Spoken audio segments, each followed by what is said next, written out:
Next JB గారు పోతే అన్ని కూడా కట్ చేస్తే ఎలుకలు వచ్చి ముందు తీసుకొని పోతుంది. మూడు దగ్గర తీసుకుపోతే అది కడిగేసి మనం తింటాం.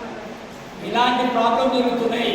మొత్తం చెకప్ చేసి వాళ్ళ పైన రైడింగ్ చేసి ఫైన్ చేసి నాకు 5 రోజులైంది. మరి దీనికి ప్రాబ్లం ఏమి? మన ఇంట్లో భోజనాన్ని మన పిల్లలకి తెలుసు. ఈ కాలంలో ఉత్తరకాలం వచ్చింది. ఎప్పుడైతే బిర్యానీ అంటే మనమే చేసి పెట్టారు బిర్యానీ. దీనివల్ల ఏమవుతుంది? క్యాన్సర్ అనేది చాలా స్పీడ్గా పెరుగుతుంది, నాన్ స్టాప్గా. ఎందువల్ల వస్తున్నాయి అంటే ఈ బిర్యానీ, మండి బిర్యానీ, తర్వాత ఆయిల్, ఇటువంటి ప్రాబ్లం చాలా వస్తున్నాయి. చూడండి, ఈ ప్యాకెట్ చూసారా? ఎవరెవరు తిన్న చేయలేకపోతే మీ పిల్లలు చూపిస్తారా? చూడండి పరిస్థితి ఎంత చూడండి.